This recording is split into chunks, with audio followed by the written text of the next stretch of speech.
Am I the jerk for jumping out of the way when my niece and nephew tried to push me into a pool, resulting in natural selection taking place?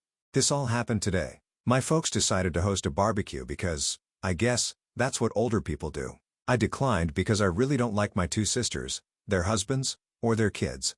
My wife and I are child-free. Mom then pressured my wife. Long story short, we went. By the time we arrived, there were about 20 people there. My sisters and their husbands were already solidly buzzed, drunk, really. My mom was spending 100% of her time trying to keep the nieces and nephews, ages 7 to 11, more or less under control. My dad had strategically retreated to the whirlpool section of the pool with a small cooler full of beers. My wife and I made small talk with miscellaneous people, ate food, and had a frozen margarita. My sisters and brothers-in-law took turns criticizing us for being late, not being in our swimsuits, and screwing up the vibe. Whatever.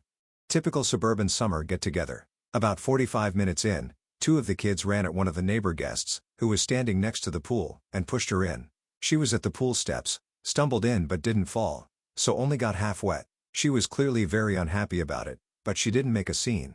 She just went over to where the parents were, grabbed their towels, dried herself off, and left. My sisters and their brothers-in-law thought it was all great fun. A bit later, I was standing a few feet away from the pool, chatting with someone. I saw three of the kids running full tilt at me from the corner of my eye. Obviously, I was next. Not that it's terribly difficult to outwit young kids, but I just jumped out of their way at the last second. All three of them ran straight into the pool at full speed. Most of the other guests, including my wife and me, started laughing, but their moms, who, as I mentioned, were pretty wasted, absolutely freaked out. Apparently two of the kids couldn't swim even though they were in swimsuits. Since I wasn't in swim gear, I stepped back from the pool and let other people fish the kids out. The kids were bawling their heads off like they'd lost a limb. At that point, all hell broke loose.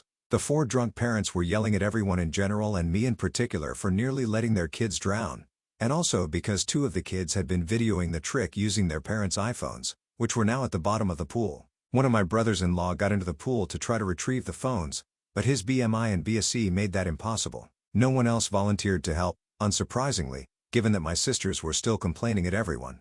I told my sisters it was their job to watch their kids and that if anything had happened to them, it would have been their responsibility, not mine.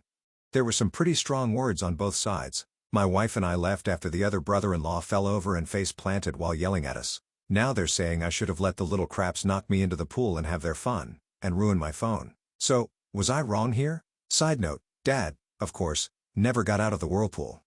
Update 1 month later. First off, my folks tell me that my nieces and nephews are all good swimmers and that they use the pool all the time. The 7-year-old is still a beginner, but he loves the water. My sister just said they couldn't swim so I'd look bad. To be fair, none of the kids are allowed in the deep end, which is where they fell in.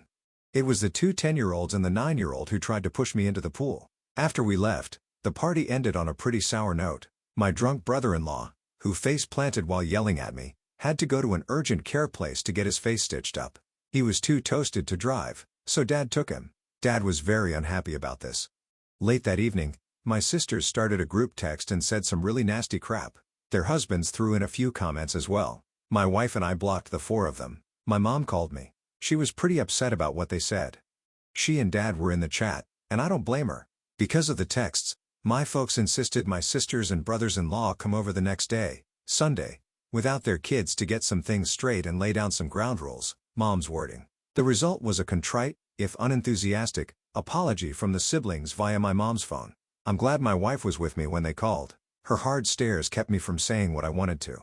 I had just told them, thanks, and that we felt no need to discuss it further. Since I thought things were settled, I unblocked them. That evening, I got a text from one of the brothers-in-law telling me the phones cost $1,200 and asking when I'd be paying for them. WTF? I replied, never.